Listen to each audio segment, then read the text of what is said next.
कोई अगर कम पैसे कमाता है, 25-30 हज़ार रुपये महीने कमा रहा है, 15,000 कमा रहा है, वो अपने पैसे को इन्वेस्ट करे, जहाँ पैसा ग्रो करे उसका पैसा वहाँ लगाए, या उस पैसे को झोंक दे पूरा का पूरा सेल्फ लर्निंग में। एक सीईओ ने ज्वाइन किया जो कहता था रिस्क लेना सीखना, भाई रिस्क इज एवरीथिंग, रिस्क लेना ही लेना। और जो उसकी टीम में रिस्क नहीं ले पा रहा था या समझ नहीं पा रहा था इस बात को, उन सबको वो ले गया एक बार डर्ट बाइकिंग करा। लोग गिरे पड़े और उसने उनको सबको बाइक जरूर कीचड़ में से निकालनी, छोटे छोटे पहाड़ों पे से निकालनी है, छोटे पहाड़ जो होते हैं बम्प्स होते हैं उनमें से निकालनी है, और निकालनी जरूर है। तुम्हें रिस्क सीख। पहले तो लोगों की पिच पे रहने की मेंटेलिटी नहीं होती है ही नहीं। या तो वो शाहरुख खान की तरह बाजीगर एक बार में डबल या फिर जीरो करके निकलेंगे। उनके यहाँ ना वाला लैंग्वेज नहीं है, उनके यहाँ ये है ये किया तो ये भर देना। अब सामने वाला सोचता है यार इसका फायदा 500-600 मिलियन हो तो मैं 100 मिलियन दूं गलती करने का। अब फायदा ही नहीं है साला, 100 मिलियन तो देके फिर क्या फायदा, तो वो गलती नहीं कर। आप जितने ज्यादा सिनेरियोज देख पाते हो, अब जैसे ये माइक लगा रखा है हमने, ये वाला माइक अगर फेल हो गया तो क्या होगा, ये छोटा लगा दिया है। अच्छा ये दोनों फेल हो गए तो फिर मैंने तीसरा सोचा नहीं है, तो ये फेल होने के चांसेस ज्यादा है। अगर मैं सोच पाऊँ कि ये दोनों फेल होने के केस में भी तीसरा हो जाएगा, आदमी वो समझदार होता है, वो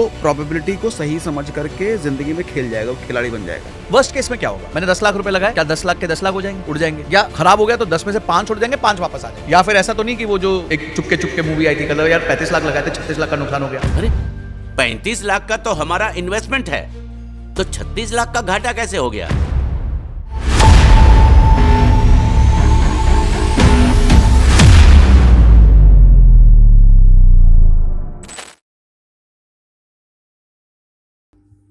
तो आज मुझे लगता है हम दुनिया का पहला ऐसा पॉडकास्ट कर रहे हैं जो सैंडविच खा खा के पॉडकास्ट करेंगे। एक बार ले लूं फिर बोलता हूँ।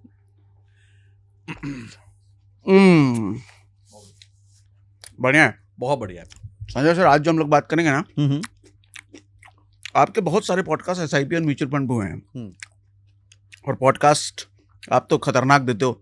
मैं कुछ दिन पहले किसी से कह भी रहा था कि मैंने जितने टोटल वीडियो अपने चैनल पे नहीं डाले हैं, एक जगह पर रह करके संजय सर ने अलग अलग जगह जा करके उससे कहीं ज्यादा पॉडकास्ट दे दिए हैं।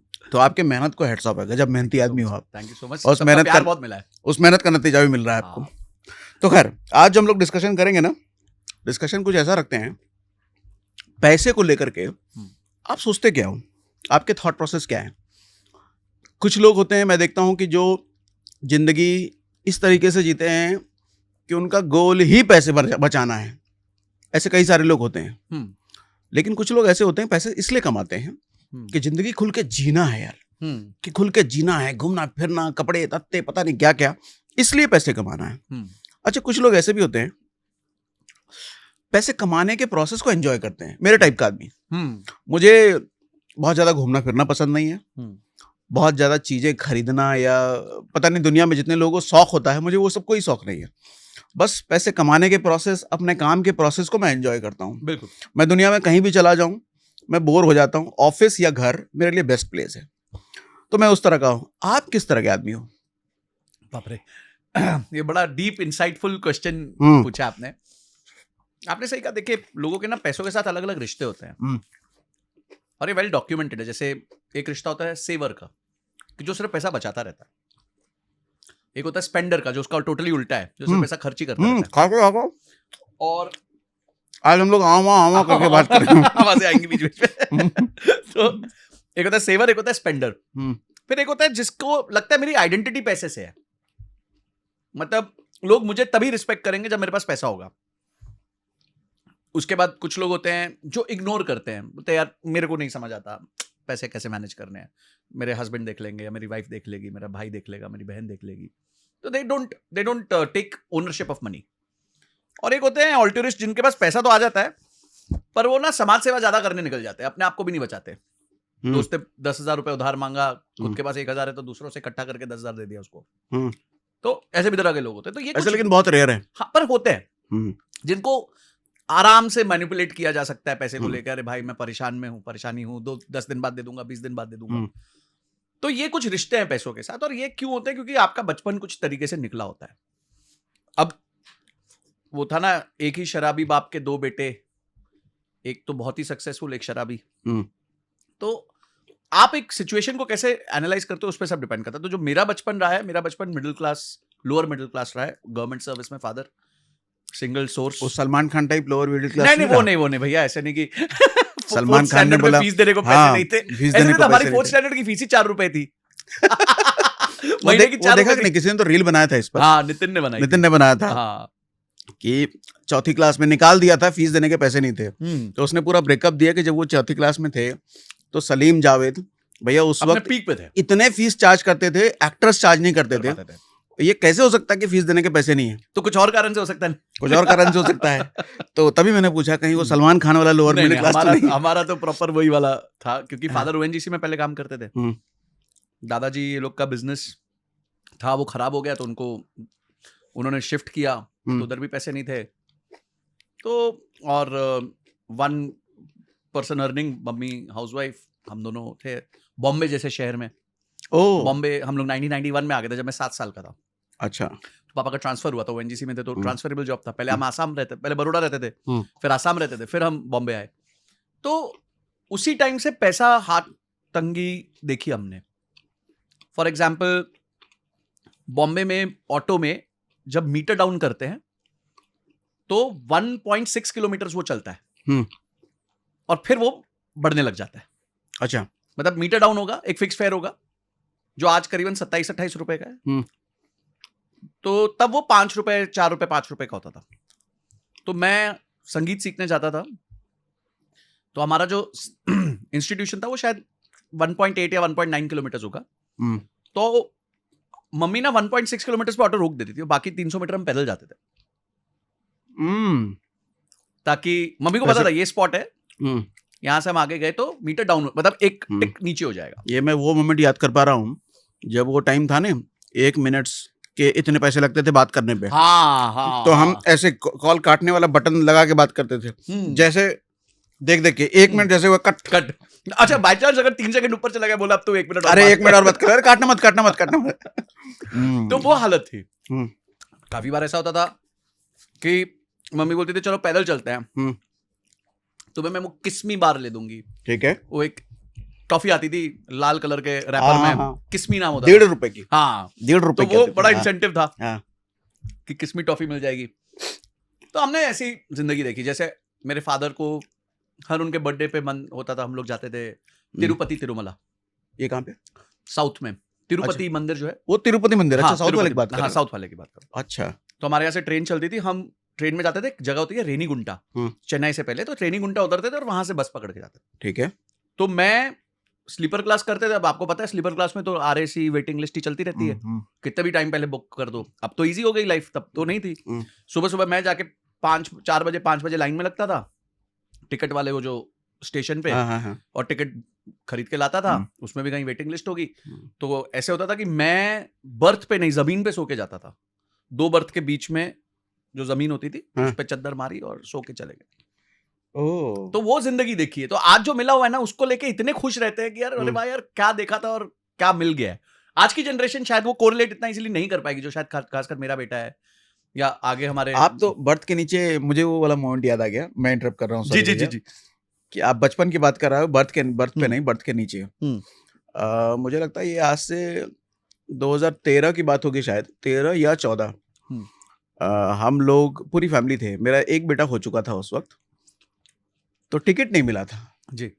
तो हम लोगों को घर जाना था, दशहरे का टाइम था, बिहार जाने में बहुत भीड़ होती है।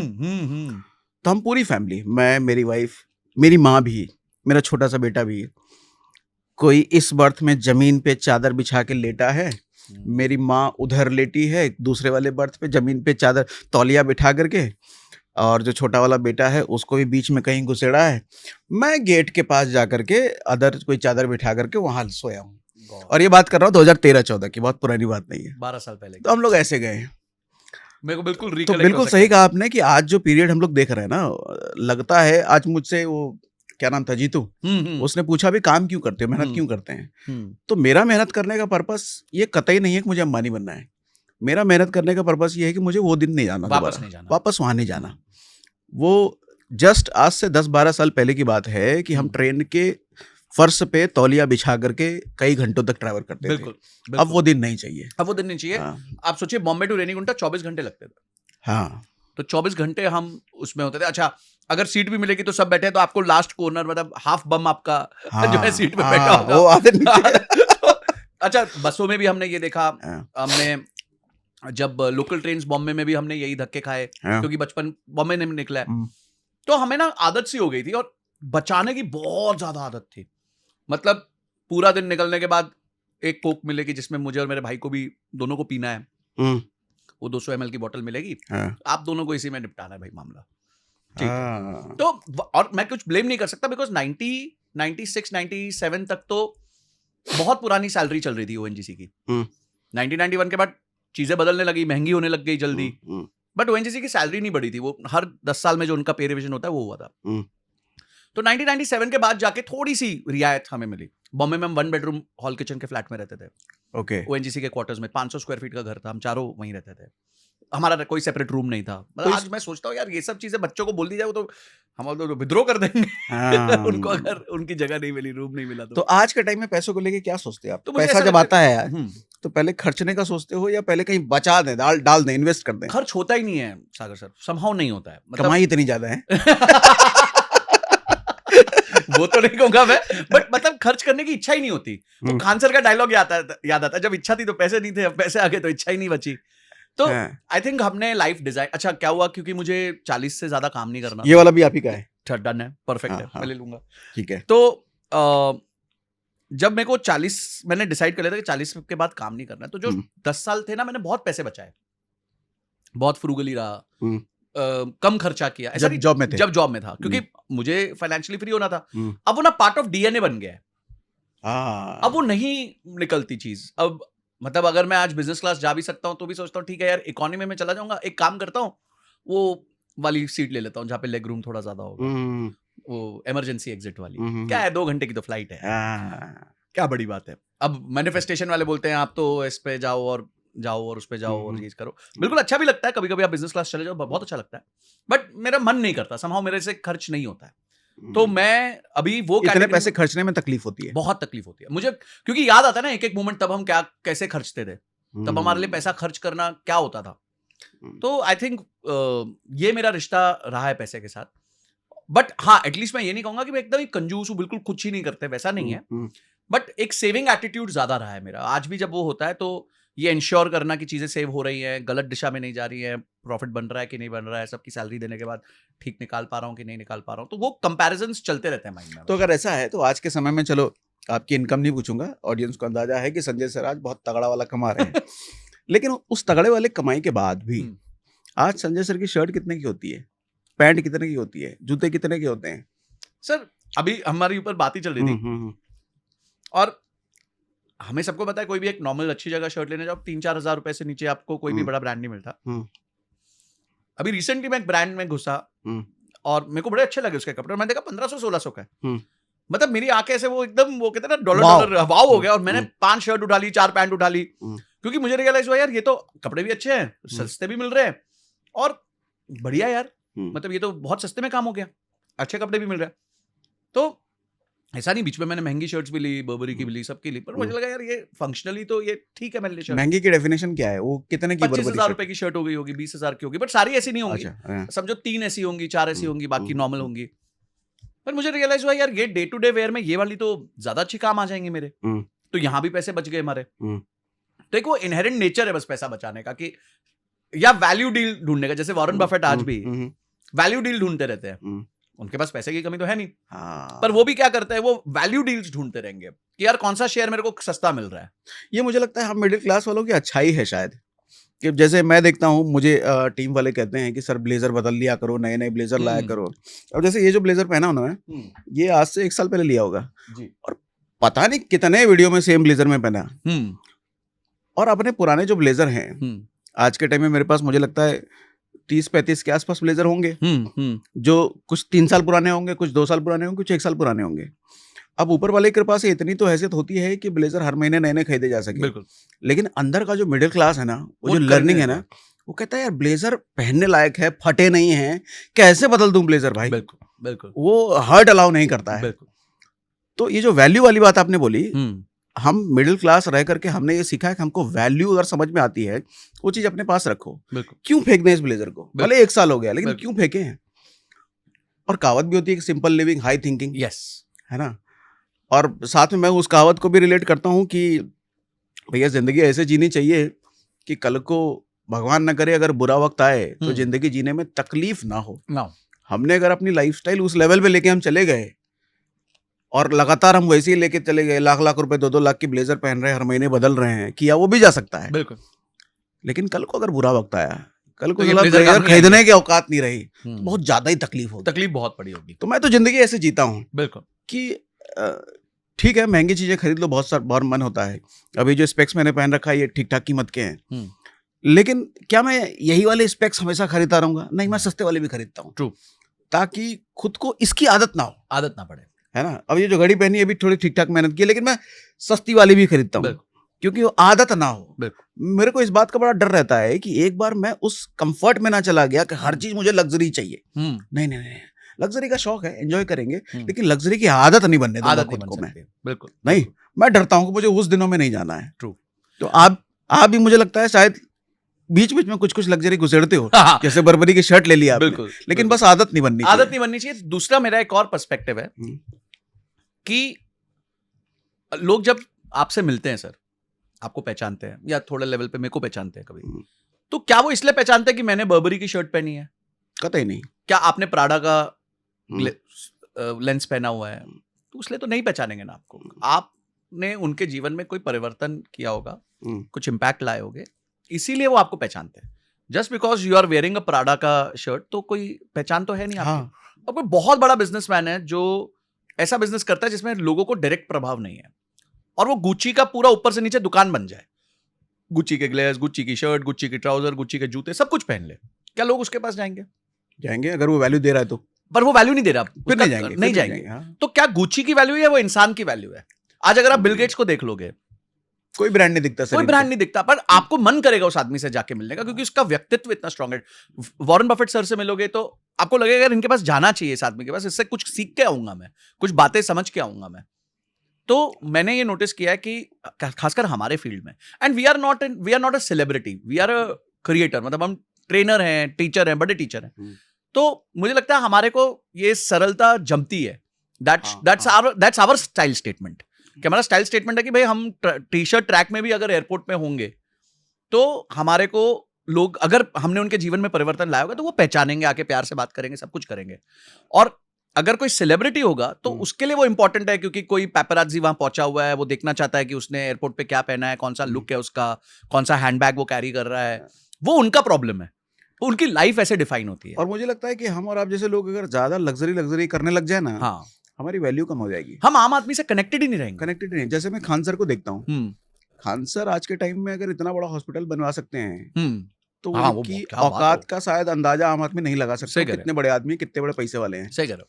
शर्ट देख लो, मुझे नहीं लगता 500 रुपए से ऊपर के शर्ट होंगे, 5,000 रुपए से ऊपर का पैंट, पर उनका व्यक्तित्व अरबों का देखो, अरबों का है। हाँ, लेकिन अगर ऐसा आदमी ऊपर से नीचे ब्रांड की दुकान बन जाएगा ना, मुझे लगता है उनकी वैल्यू कम हो जाएगी। बिल्कुल, लोग पसंद कम हो जाएगी, लोग पसंद ही नहीं करेंगे, उनके पास जाना ही नहीं चाहेंगे। हाँ। और ऐसे काफी लोगों को मैंने देखा है जो पहले सरल थे, बाद में थोड़ा पैसा, देखो पैसा आता है तो अपने साथ लाता है, शौक लेके आता है, ठीक है, आपको वो परमिट करता है कि आप करो। और ऐसे लोगों से आपको सराउंड भी करवाता है जो कहेंगे यार यार क्या बात है, 1 लाख की तो बेल्ट है संजय, खरीद ले।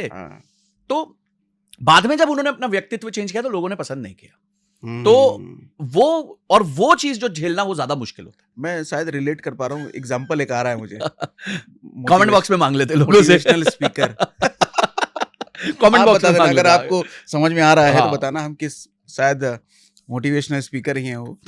हम दोनों समझ गए सेम बात, आप देखते हैं कि आप समझ पाते कि नहीं। बिल्कुल, खैर ठीक है, हम लोग अलग टाइप की बात कर रहे हैं नहीं। हाँ ठीक है, आज जनरल गप रहे हैं, बट ये जरूरी है हमारे लिए भी और लोगों के लिए भी कि हम लोग कैसे सोचते हैं पैसे को लेके। हाँ। जो रोज पैसे की बात कर रहे हैं, हाँ। Inside out, day in day out, हम लोग सिर्फ पैसे की बात कर रहे हैं। हाँ। हम लोग पर्सनली क्या सोचते हैं पैसे को लेकर। तो सागर सर, आई थिंक आपका और मेरा व्यू पॉइंट इस पे काफी कॉमन है। हाँ। कि ये जरूरतें ना बन जाए, ये आदतें जरूरतें ना बन जाए। हाँ। आदतें रहें, हाँ। कि वंस इन अ वाइल अच्छा लगता है, शौक रहे तो अच्छा है, बस शौक रहे तो अच्छा है।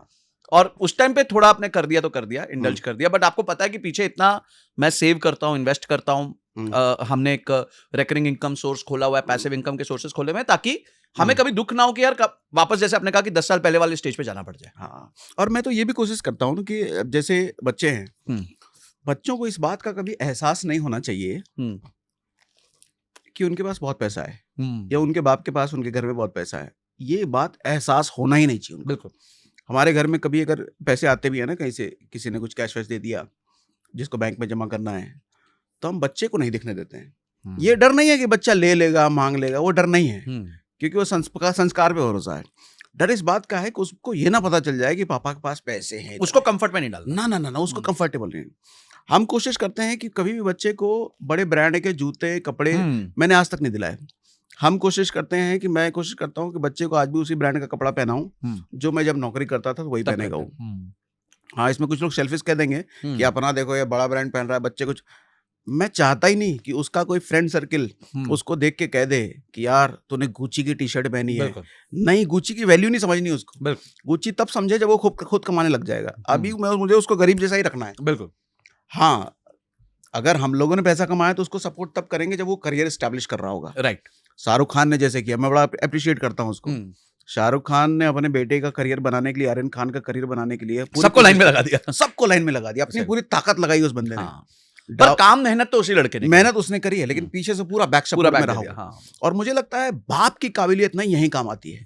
बाप अगर लायक है तो बच्चे को बनाने के लिए खड़े हो जाओ। बिल्कुल। कोई काम ऐसा ना करो कि तुम्हारे चक्कर में बच्चा खराब हो जाए। बिल्कुल सही कह रहे हैं। हम अगर, मेरे बच्चे अगर छोटे हैं, इस उम्र में मैं उसको अगर पीछे सपोर्ट करने लग गया ना ब्रांड का, रिचनेस का, वो बर्बाद होगा। आप उनको खोखला कर दोगे, खोखला हो जाएगा, खोखला कर दोगे। मैं ना अभी आपको रिसेंटली एक किस्सा सुनाता हूँ। सावजी भाई ढोलकिया का आपने नाम सुना होगा। हाँ। जो गाड़ियां बांटते हैं, बहुत बड़े डायमंड बैरन है। और अभी पीछे भी उन्होंने दिवाली के टाइम पे अपने बहुत घर फ्री में दिए लोगों को, जो लोग उनके साथ बहुत टाइम से। उनके ना टोटल परिवार में शायद 6 लड़के हैं। हर लड़का जब पढ़ाई करके आता है, चाहे वो हार्वर्ड वॉटन कहीं से पढ़ के आ जाए, उसको 1 महीने के लिए स्ट्रिप कर दिया जाता है उसकी आइडेंटिटी से, उसके पैसों से। ओके। उसको थोड़े से पैसे दिए जाते हैं एंड उसको सूरत छोड़ना पड़ता है और कहीं दूर दराज जाना पड़ता है। अभी जो उनका सबसे लेटेस्ट वाला ये केस हुआ है, वो बेटा उनका सिक्किम चला गया। अब सिक्किम गया है, हाँ। वो अपनी आइडेंटिटी रिवील नहीं कर सकता कि वो सावजी भाई ढोलकिया का वो भी ग्रैंडसन है या जो भी है, नहीं कर सकता। उसको पैसे खुद कमाने, और कोई भी जॉब वो 6-7 दिन से ज्यादा नहीं कर सकता। क्यों? कंफर्ट आ जाएगा, कंपनी बदल देगा वो। कंपनी तो मिलेगी नहीं काम करने के लिए। ढाबे में काम करना है, सिक्योरिटी गार्ड का काम करना है, एक स्टोर है उस पे उसका काम करना है, क्योंकि आइडेंटिटी नहीं बता सकता। 1 ही महीने का टाइम है। अब उसको वहीं जो टॉयलेट वहां के ट्रक ड्राइवर यूज कर रहे हैं, हाईवे के ढाबे के, वही यूज करने हैं। उसके बॉस से गाली खानी है, बर्तन मांजने हैं, ये सब करना। किसकी बात हो रही है? वो व्यक्ति जो गिफ्ट में मर्सिडीज बांटता है। हाँ, वो भी अपने एम्प्लॉइज को, वो भी अपने एम्प्लॉइज को, परिवार को नहीं, एम्प्लॉइज को, जो गिफ्ट में मर्सिडीज बांटता है। वो जानता है कि मुझे जो अपना राज्य देना है, आगे इतना बड़ा साम्राज्य देना है, वो काबिल हाथों में जाना चाहिए। अब वो काबिल कैसे बनेगा? जब तक वो आपका उस प्रोसेस से निकलेगा नहीं, जहां उसको रियलाइज हो पैसे की इंपॉर्टेंस क्या होती है, जब वो 2 रात भूखा सोएगा नहीं, जब तक वो उसको एक्सट्रीम हार्शनेस पता नहीं चलेगी कि जीवन की क्या होती है, ग्राउंड से कनेक्टेड नहीं होगा, तो कैसे वो कनेक्ट करेगा, कैसे वो आगे जाएगा? छत्रपति संभाजी महाराज छत्रपति कैसे बने? ऐसे तो नहीं बने ना कि वो छत्रपति शिवाजी महाराज के बेटे थे, ठीक है, वो तो चलो उनका सौभाग्य था कि वो उस घर में उनका वो पैदा हुए। उसके बाद जो उन्होंने निपुणता हासिल करी, चाहे शास्त्रों में करी, चाहे शस्त्र में करी, चाहे वॉर पूरे उसके स्ट्रैटेजी में करी, डिप्लोमेसी में करी, ये तो उनकी लर्निंग थी ना। उनको जंगल छोड़ दिया जाता था। जब महाराज की डेथ हुई तो वो नहीं थे, वो जंगल में थे। तो आप सोचिए कि पिता की मृत्यु हो गई और बच्चा जंगल में, उस लेवल, क्योंकि आपको जितना बड़ा गोल अचीव करना है उतना ज्यादा अपने आप को कठिन परिस्थिति में डालना पड़ेगा आपको। मजबूती तो उसी से मजबूती आएगी। तो आज सब कहते हैं, मतलब इतने शास्त्र, इतनी भाषाएं, इतना शस्त्र चलाना किसी को नहीं आता था जितना छत्रपति संभाजी महाराज को आता था। पर वही अगर शिवाजी महाराज गोद में लेके बैठे रहते उसको, तो नहीं हो पाता। तो एक फादर का सबसे बड़ा कैरेक्टर टेस्ट ही ये है। चाहे माँ कितनी भी सॉफ्ट हो जाए, वो माँ का नेचर होता है बच्चों के प्रति सॉफ्ट होने का, पर फादर को वो स्ट्रेंथ रखनी पड़ती है कि नहीं भाई, इसको डिफिकल्ट टेरेन में डालना पड़ेगा। और यही वजह मुझे लगता है ना कि कई लोग, जैसे आपने जैसा कहा कि फादर खुद अपने बेटे को कंफर्ट जोन से निकालते हैं, मुश्किल टाइम में डालते हैं। मैं तो कहता हूँ कई बार अगर फादर नहीं डाल रहे ना, आपको सच में परिस्थिति डाल रही है, मुश्किल परिस्थिति में, मुश्किल दौर से, तो लोग मुश्किल समय को कोसते बहुत हैं। कोसना बंद करें, क्योंकि मुश्किल समय आपको अभी लग रहा होता है कि कुछ नहीं दे रहा, लेकिन वो पता नहीं किस किस सेल्स को कहाँ कहाँ मजबूत कर रहा होता है। आपके दिमाग के कौन किन नसों को वो कितना डंबल से मजबूत कर रहा होता है आपको नहीं पता, लेकिन ये एहसास तब होता है जब आप अच्छे टाइम में चले जाते हो। तो मुश्किल समय को कभी कोसना नहीं चाहिए, मुझे लगता है। बिल्कुल। देखिए, आप सोचिए कि एक लाइफ है, ठीक है, लाइफ भी आपकी कभी जैसे निफ्टी है वैसे निफ्टी भी ऊपर नीचे होता है, पर अंत में एक डायरेक्शन ऊपर की होती है उसकी। तो इसी तरीके से लाइफ में भी आपके ये साइनोसाइडल वेव्स ऐसे ऊपर नीचे आते रहेंगे। हमें हर डाउनफॉल हमारे कैरेक्टर को और मजबूत करता है। जैसे मैं कहता हूँ कि कोई निवेशक है ना, मैं भगवान से प्रे करता हूँ जिस दिन कोई बंदा निवेश करना चालू करे ना, मार्केट 20% गिर जाए। आप प्रे करो कि मैं निवेशक हूं भाई, मैं नया पैसा डालना चालू किया, कि आप प्रे करो भगवान से कि भाई 20% मार्केट उस दिन गिरना चालू हो जाए जिस दिन से मैंने पैसा डालना चालू किया। सागर सर, मैंने पैसा डालना चालू किया एसआईपी में 2008 जनवरी में, 63% मार्केट गिरी। उसके बाद हमारा कैरेक्टर बन गया, रुके रहे अपने आप ही कैरेक्टर बन गया, बाय डिफॉल्ट कैरेक्टर बन गया। तो आज जब मैं 10 साल 5 साल 10 15 साल 20 साल की बातें करता हूं, मेरे लिए कोई बड़ी बात नहीं है। कोई बोलता है सर आपको 20 साल बाद क्या होगा, आप आज एंजॉय नहीं करोगे, मतलब नहीं, उसके लिए अलग है, बट हमें पता है कि हमें 15-20 साल चलना है। तो लोगों के साथ प्रॉब्लम क्या है, बिल गेट्स का स्टेटमेंट है कि people highly over estimate what they can do in 1 year, but grossly under estimate what they can do in 10 years. ओहो, क्या बात बोली, बहुत प्यारा स्टेटमेंट है ये उनका। 10 साल का तो कोई सोचता ही नहीं है, सोच रहा ही नहीं है। सागर सर, आप सोचिए, कोई सोचता ही नहीं है 10 साल का। आप किसी भी यंगस्टर से आज बात करिए, बोलो तेरा विजन क्या है, वो अगले साल का बात करेगा, वो कभी डेकेड की बात नहीं करेगा।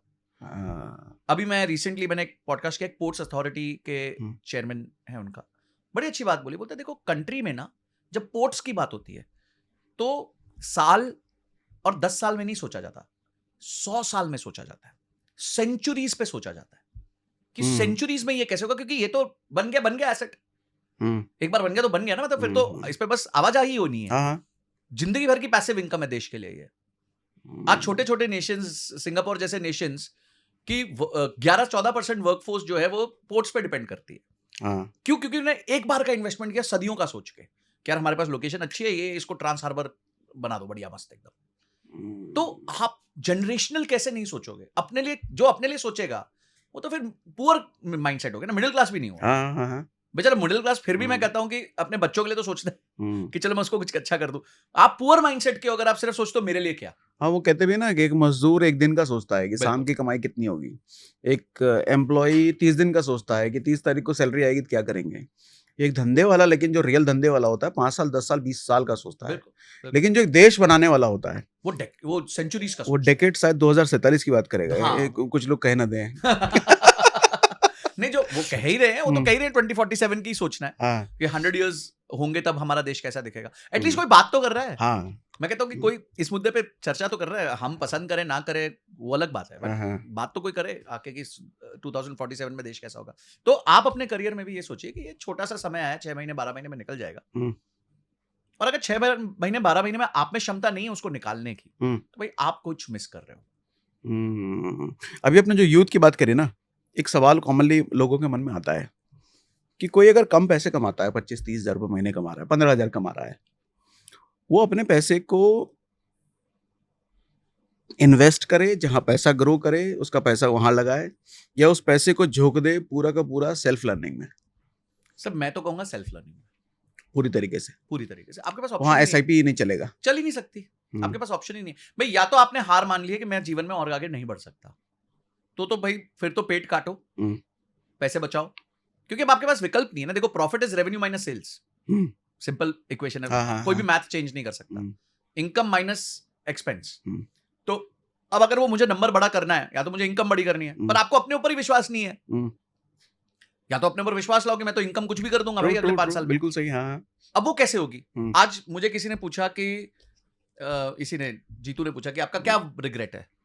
मतलब मेरा सबसे बड़ा रिग्रेट है कि मैंने जब करियर स्टार्ट किया तो मैंने एलोकेट किया कि मेरी इनकम का 5% मैं अपने ऊपर लगाऊंगा।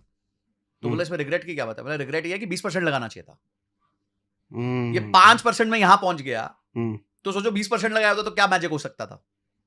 तो आज मैं रिग्रेट करता हूं कि यार ठीक है, हमने इन्वेस्टमेंट्स करी, सब कुछ किया, पर शायद मैं अपने पे कम लगाया, जबकि मेरे जितना तो किसी और ने लगाया नहीं मेरी बैचमेट। मैंने सीएफए कर ली, लीगल का कोर्स करना चालू कर दिया, उसके बाद मैंने 10 फॉरेन और डोमेस्टिक मैंने कॉन्फ्रेंसेस अटेंड करी, सब कुछ किया, एक्सेल के कोर्सेज के, बहुत कुछ किया मैंने। सागर सर जो कर सकता था उस टाइम, जो अवेलेबल था ना हाथों हाथ कर देता था। डाल दो इस पे 1000 रुपए, डाल दो इसमें 10,000 रुपए का कोर्स ले लो, इसमें 5000 कर दो। ये आप सोचो, मेरे को एक बार एक इवेंट हुआ जहां वैल्यूएशन के बहुत बड़े प्रोफेसर हैं, प्रोफेसर अश्वत्थ दामोदरन, वो आ रहे थे। सीएफए का इवेंट था, मैं सीएफए हूं तो हम उसके मेंबर भी हैं। बट उस इवेंट के लिए मेंबर होने के बावजूद, जहां हम साल का 10,000 रुपए अलग से देते हैं, उस इवेंट में जाने के लिए 20,000 रुपए और देने थे। ठीक है, क्योंकि अश्वत्थ दामोदरन सर आ रहे हैं। अब हम उनके फैन हैं भाई अश्वत्थ दामोदरन सर से, तो हमने उनकी किताबें पढ़ पढ़ के जीवन में सीखा है।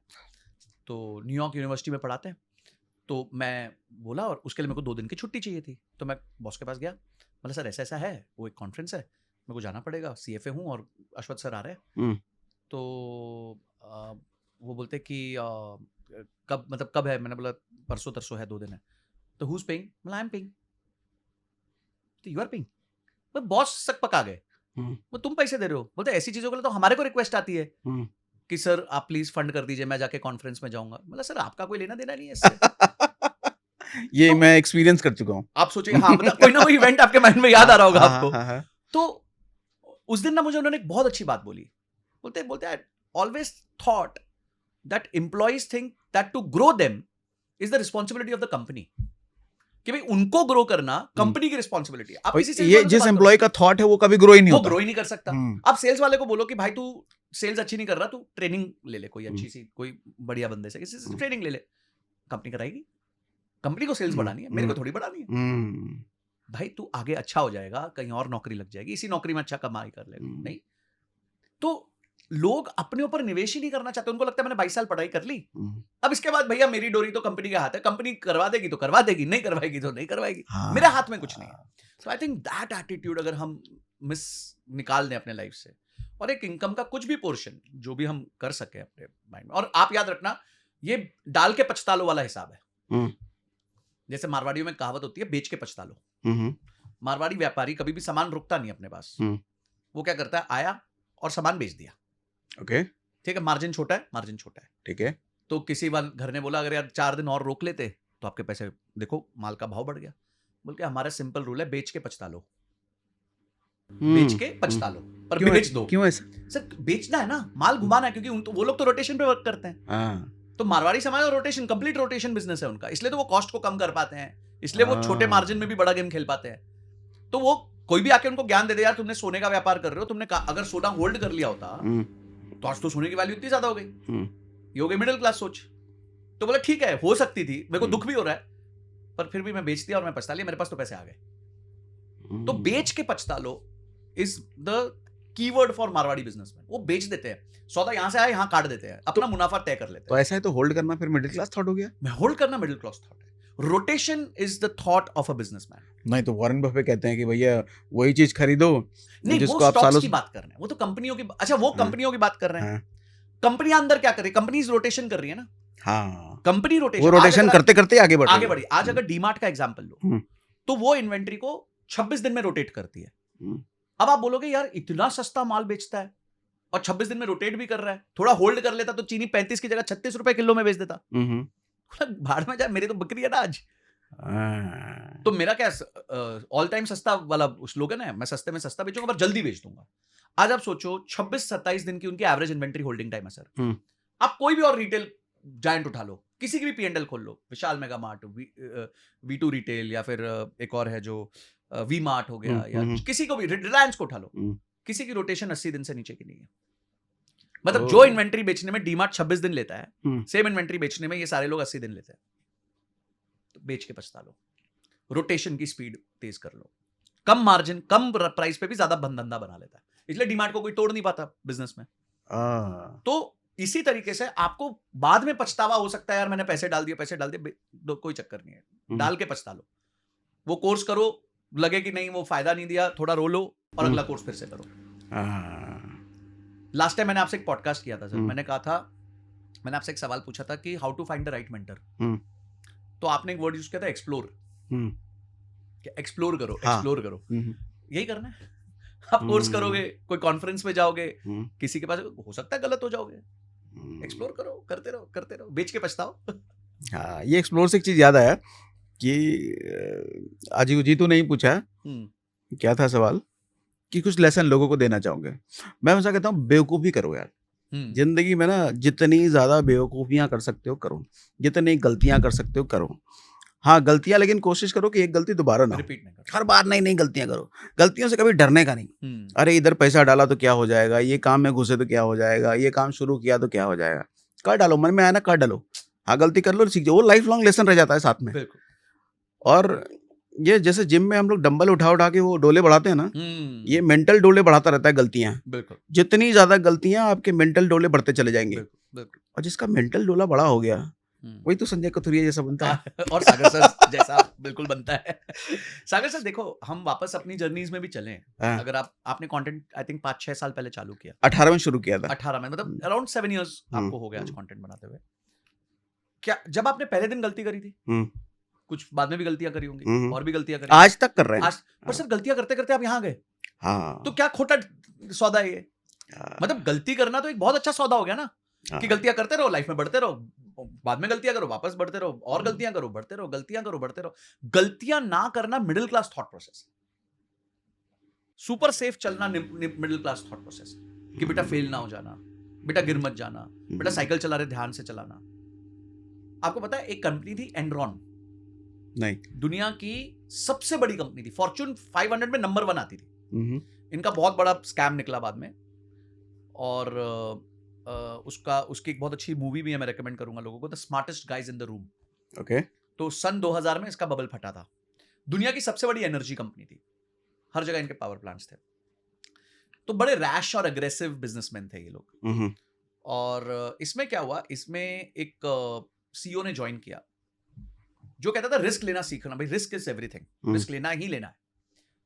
और जो उसकी टीम में रिस्क नहीं ले पा रहा था या समझ नहीं पा रहा था इस बात को, उन सबको वो ले गया एक बार डर्ट बाइकिंग कराने, कि बाइक होती है ना तो वैसे उछल, वो 4 पहिए वाली, हाँ नहीं 2 पहिए वाली, 2 पहिए वाली, अच्छा 2 पहिए वाली नॉर्मल बाइक है, ठीक है, पर आपको वो मतलब dirt जो पे चलेगी, पहाड़ों में से ठीक है, उठानी ठीक है, है, हाँ। वो सब डर्ट बाइक्स कहते हैं उसको। वो उसका घूम- टायर छोटा घूम होता करके है, चलता है। हाँ, और मतलब हाँ। उसके वो मडगार्ड्स बड़े होते हैं, वो हाँ, सब हाँ। आप शायद विजुलाइज कर पा रहे हाँ, जो फिल्मों में हम लोग देखते हैं उड़ जाती है हाँ, बाइक, उड़ जाती है, राइट, वैसे। हाँ। तो उस पे अपने एग्जीक्यूटिव्स को लेके गया, ठीक है, लोग गिरे पड़े, पर तुमको सबको बाइक जरूर चलानी है भाई, कीचड़ में से निकालनी है, ये छोटे छोटे पहाड़ों पे से निकालनी है, छोटे पहाड़ जो होते हैं बम्प्स होते हैं उनमें से निकालनी है, पर निकालनी जरूर है, तुम्हें रिस्क सीखना है।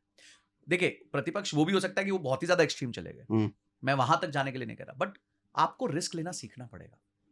आपको रिस्क के बिना आप आगे जीवन में नहीं बढ़ सकते हो, चाहे वो इन्वेस्टमेंट्स हो, चाहे वो आपका करियर हो, चाहे कोई भी चीज हो। क्या एक बार जब आपने रिस्क लेना सीखा, उसके बाद उसमें थोड़ा आप आगे बढ़े, फिर आप अगले लेवल का रिस्क लो। वॉरेन बफेट कहते हैं ना, don't test the depth of water with both your feet. अपने पानी की गहराई दोनों पैरों से मत मापो, पर एक से तो मापो। तुम साला बाहर ही बैठ गए, बोले हम तो घुसेंगे नहीं पानी के अंदर, एक पैर से तो मापो, कुछ तो चालू करो। और रिस्क लेने में एक चीज मैं यहाँ आपकी बात में ऐड करता हूँ कि रिस्क कितना लेना चाहिए। मुझे ऐसा लगता है कि मैं कोई भी नया काम शुरू करता हूँ ना, या किधर भी पैसा डालता हूँ या कुछ भी करता हूँ जिसमें रिस्क है, तो मैं ये देखता हूँ कि इसका सबसे घटिया वाला रिस्क कितना हो सकता है, सबसे वर्स्ट क्या हो सकता है। वो वर्स्ट अगर मैं सोच पा रहा हूँ, अगर वो वर्स्ट को मैं झेल लूंगा तो कर डालता हूँ, रिस्क लेना चाहिए। अगर उसका वर्स्ट मैं नहीं झेल पाता, नहीं झेल पाऊंगा, तो नहीं करता, तो नहीं लेता वो रिस्क। इसको ना फाइनेंस के कॉन्सेप्ट में एक टर्म कहा जाता है, VAR, which is called value at risk. मतलब हम कोई भी काम कर रहे हैं उसमें मेरे रिस्क पे क्या वैल्यू है, मेरा कितना पैसा रिस्क पे। जैसे आपने कहा ना वर्स्ट केस में क्या होगा, मैंने 10 लाख रुपए लगाए, क्या 10 लाख के 10 लाख हो जाएंगे, उड़ जाएंगे, या खराब हो गया तो 10 में से 5 उड़ जाएंगे, 5 वापस आ जाएंगे। या फिर ऐसा तो नहीं कि वो जो एक चुपके चुपके मूवी आई थी कल, यार 35 लाख लगाए थे 36 लाख का नुकसान हो गया। अरे 35 लाख का तो हमारा इन्वेस्टमेंट है, तो 36 लाख का घाटा कैसे हो गया? तो वो कहता है, ओमपुरी कहता है, ओमपुरी जी कहते हैं यार 35 लाख लगाए थे 36 लाख का नुकसान कैसे हो गया। तो या तो आप ऐसा कोई गेम, जैसे आप कुछ लोग ट्रेडिंग करते हैं 10x leverage, 20x leverage, 50x leverage के साथ करते हैं, अरे आप देखते लो आप बचा भी पाओगे। अभी वो पीछे क्रिप्टो का सब हुआ, आपने देखा 2000 लोगों ने कुछ सुसाइड कर लिया, बहुत इशू हुआ। क्यों किया? क्योंकि उन्होंने इतना ज्यादा रिस्क ले लिया था जो वो अफोर्ड ही नहीं कर सकते थे।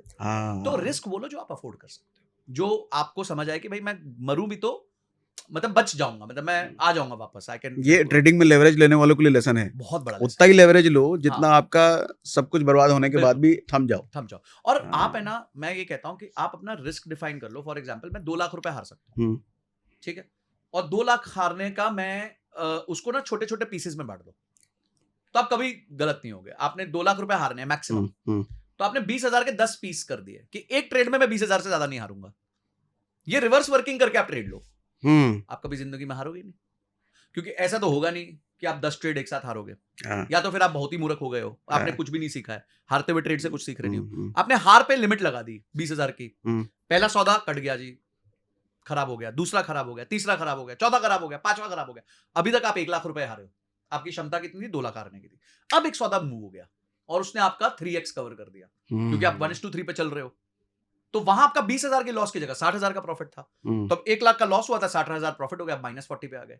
आप गेम में बने रह जाओगे, आप गेम में बने रहो। फिर लॉस हुआ, नो प्रॉब्लम, फिर वापस एक आएगा, तो आप एटलीस्ट पिच पे रहोगे। और जितना टाइम पिच पे रहोगे उतनी प्रोबेबिलिटी ज्यादा, आप सीख जाओगे और सीख के आप अच्छा कर पाओगे। पहले तो लोगों के पिच पे रहने की मेंटेलिटी नहीं होती है ही नहीं। या तो वो शाहरुख खान की तरह बाजीगर एक बार में डबल, या फिर जीरो करके निकलेंगे। सर नाम ही रख दिया जीरो हीरो ट्रेड। हाँ, जीरो हीरो ट्रेड। मतलब क्या कर रहे हो यार आप? Zero hero, what is zero hero trade? अच्छा, जीरो हीरो ट्रेड आप करो, समझो आप 20,000 का स्टॉप लॉस लगा के बैठे थे 10 ट्रेड का, तो आप 10,000 रुपए से जीरो हीरो करो ना।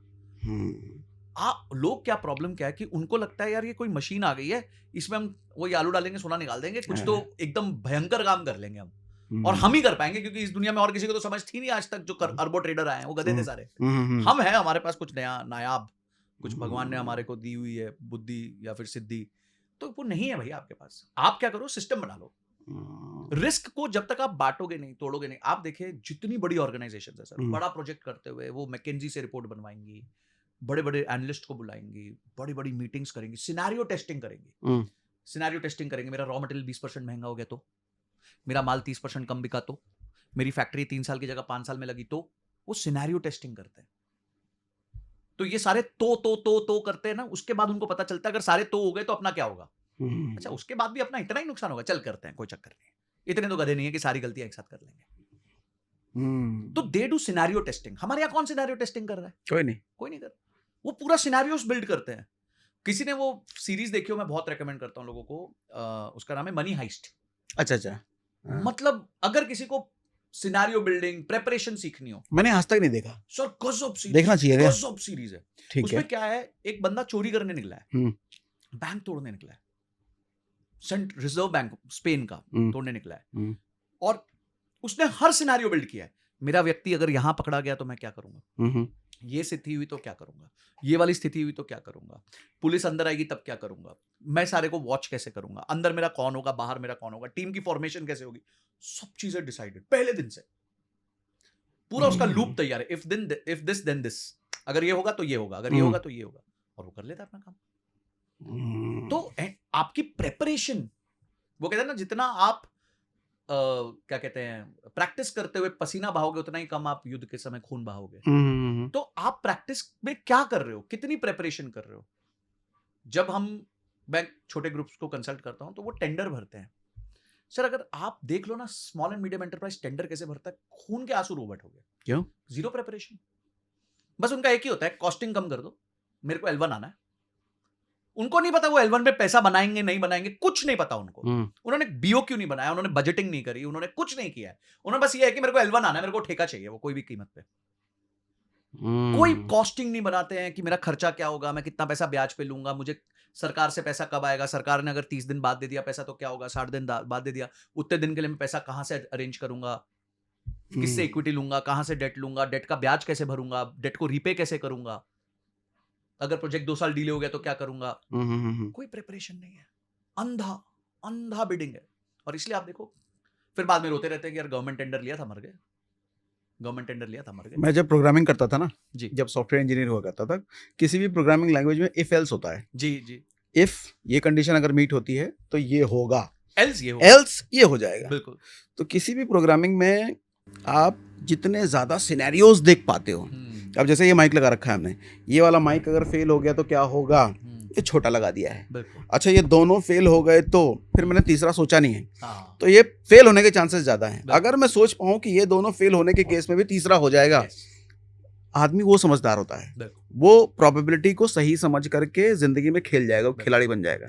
मतलब जितने कम इफ एल्सेस, जितने कम सिनेरियो हम सोच पाते हैं, उतना ज्यादा फेलियर की प्रोबेबिलिटी बढ़ गई। बिल्कुल बिल्कुल। सर आप लीगल डॉक्यूमेंट देखिए, लीगल डॉक्यूमेंट क्या होता है? It's a failure document. हाँ, legal document is a failure document.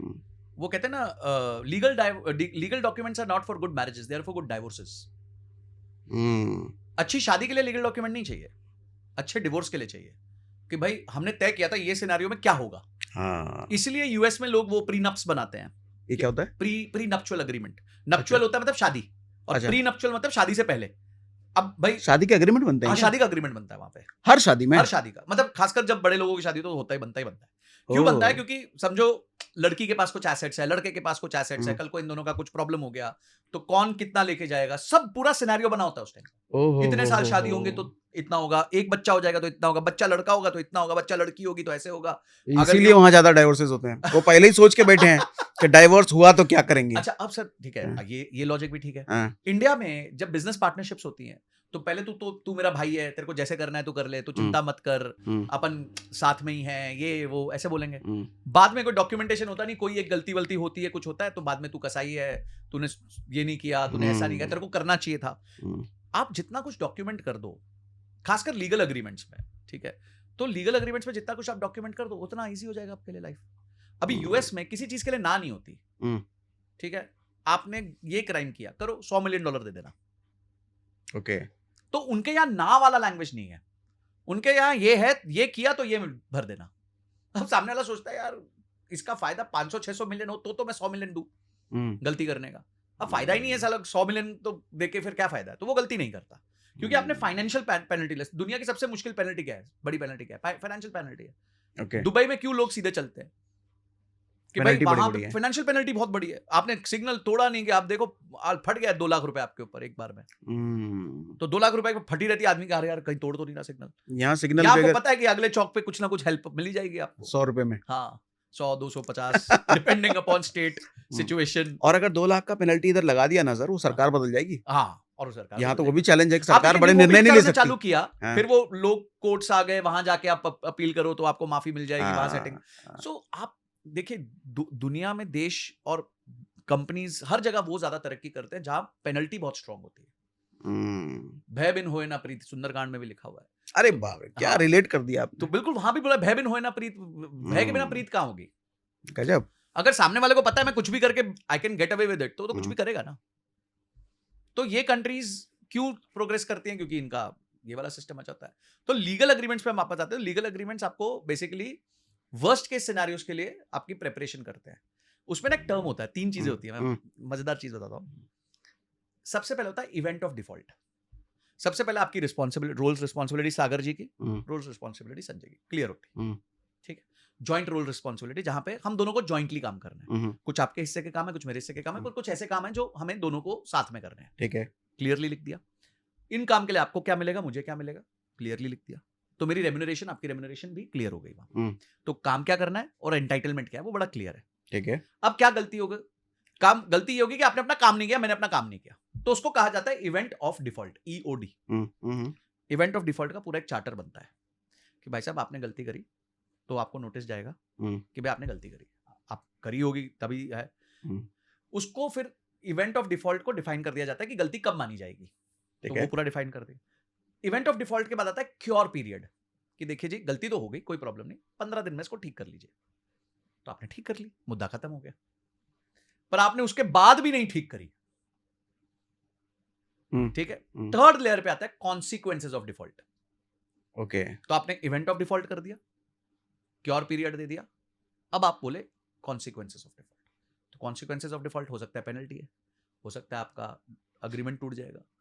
अब कॉन्सिक्वेंसेज में जब अग्रीमेंट टूटेगा तब स्प्लिट कैसे होगा? सारी चीजें लीगल अग्रीमेंट में लिखी होती है, इसलिए तो 300 पेज के पन्ने होते हो, डॉक्यूमेंट्स होते हैं, ये सारी चीजें लिखी होती हैं। तो आपको अगर लाइफ में कोई भी, मैं कहता हूं जब आप बिजनेस करते हो ना, you have to prepare for the worst and work towards the best. आपकी प्रेपरेशन वर्स्ट की होनी चाहिए और आपका एफर्ट बेस्ट की तरफ होना चाहिए। अगर आप ये कर सको तो आपको कोई हराने वाला नहीं, क्योंकि अब आपको माइंड में क्लियर है ना कि मेरा मैक्सिमम नुकसान क्या होगा। You are prepared for the worst. And now you will work towards the best. अब मेहनत करो, अब बचा क्या करने को, अब काम करो और अचीव करो अपने गोल. तो कमाल है। लीगल से ना हमने बहुत सीखा. जब हम, हाँ। क्योंकि मैं रियल एस्टेट में था, लैंड एक्विजिशन में था, हम फंडिंग रेज करते, तो ये बहुत मिलते रहते थे. सबसे बड़े बड़े डॉक्यूमेंट्स बनते थे हमारे 500-600 पेज के. हम लोग उसमें बैठते थे, रात रात भर नेगोशिएशंस होती थी. तो ये सब चीजें वहां बहुत सीखी कि कैसे एक वर्कफ्लो बनता है डॉक्यूमेंट का. तो अभी के लिए विराम देते हैं संजय सर, डन. क्योंकि अभी आगे की भी प्लानिंग है. तो लेकिन आप लोग को बता दूं, हम लोग जब भी बैठते हैं ऑफलाइन, इससे लंबा लंबा बैठते हैं. और संजय सर जब भी अपने ऑफिस आते हैं, ये पूरे दिन के लिए आते हैं. मतलब लंच क्या, ब्रेकफास्ट टू डिनर, हाँ, B2D. तो हर बार ऐसे ही चलता है. तो खैर 48 मिनट के आसपास हमने ऑन कैमरा डिस्कस कर लिया है, और उम्मीद है कुछ ना कुछ आपको सीखने को मिली होगी. हम जो बातें करते हैं, जो मतलब जो लाइफ एक्सपीरियंसेस रहा है, लीगैलिटी की इतनी अच्छी बात आपने बता दी, और बिल्कुल अलग कॉन्वर्सेशन हमने किया. हाँ. कोई SIP म्यूचुअल फंड टाइप कुछ नहीं. तो ऐसा अगर रॉ टाइप अनप्लान्ड कॉन्वर्सेशन आपको पसंद है तो हमको कमेंट बॉक्स में लिख के बताइएगा. हम दोबारा संजय सर के साथ ऐसे ही हम लोग बैठेंगे और अनप्लान्ड, बिना कुछ सोचे समझे डिस्कशन करेंगे. सागर सर देखिए, मैं इसको क्लोज ऐसे करूंगा कि मेरी तरफ से कि हर इंसान एक इंसान है, और हम कहते हैं पर्सनल फाइनेंस. तो पर्सनल पहले आता है, फाइनेंस बाद में आता है. तो पर्सनल आप कौन हो, उसके हिसाब से आप पैसे को मैनेज करोगे. हम हमेशा हम थियोरी देते हैं लोगों को कि आपको इस तरह करना चाहिए, इस तरह करना चाहिए, but there are no rules, there is no right, there is no wrong. बस इतना होना चाहिए कि आपकी प्रिपेयर्डनेस होनी चाहिए, और आपको क्लैरिटी होनी चाहिए कि जो आप कर रहे हो, आपकी डिजायर और आपके एफर्ट में गैप नहीं होना चाहिए. अगर आपकी डिजायर है रिच बनना, तो आपका एफर्ट ऐसा नहीं हो सकता कि उसको सपोर्ट नहीं कर रहा है. डिजायर है 100 करोड़ रुपए कमाना है, हाँ, और और आप रिस्क लेना ही नहीं जरा भी. जीरो लेना चाहते हो, तो वो तो पॉसिबल नहीं. हाँ, आप कहते हो जी मैं ज्यादा नहीं कमाना चाहता, स्लोली कमाना चाहता हूं, तो उस हिसाब से चलिए. Nobody is right, nobody is wrong. आज मुकेश अंबानी जी इतना करने के बाद भी 18 घंटा काम करते हैं. लोग बोलेंगे क्या जरूरत है, क्यों परेशान हो रहे हो, पर उनके लिए विजन बहुत बड़ा है. ग्रोथ इज लाइफ, उनका टैगलाइन ही है. कोई व्यक्ति होगा जो 1-2 करोड़ में खुश हो जाएगा, कोई व्यक्ति होगा 10 में खुश हो जाएगा, कोई 50 में हो जाएगा, कोई 100 में हो जाएगा. सबकी अपनी अपनी एक लेवल है, अपना अपना खुशी है. तो पर्सनल फाइनेंस है, फाइनेंस तो बाद में है, पर्सनल पहले है. पहले अपने आप को पहचान लो. लोग कहते हैं KYC, में कहता हूं KYY, know your self and know your why. क्या आपको क्यों चाहिए पैसा, क्यों कर रहे हो ये सारी चीजें, क्यों तो पूछ लो पहले एक बार. गजब, मजेदार. आप लोग को अगर ऐसे और कंटिन्यू रखवाना है, हमारा डिस्कशन दोबारा चाहिए, तो उसको पार्ट 2 लिख देना. हाँ. हम लोग दोबारा बैठेंगे संजय सर और हम, और ऐसी कुछ बकैतियां और की जाएगी. इन बकैतियों से कुछ ना कुछ प्रोडक्टिव निकलता रहेगा.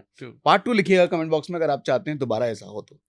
चलो आज के लिए बस करते हैं. Thank you Sagar, thank you so much.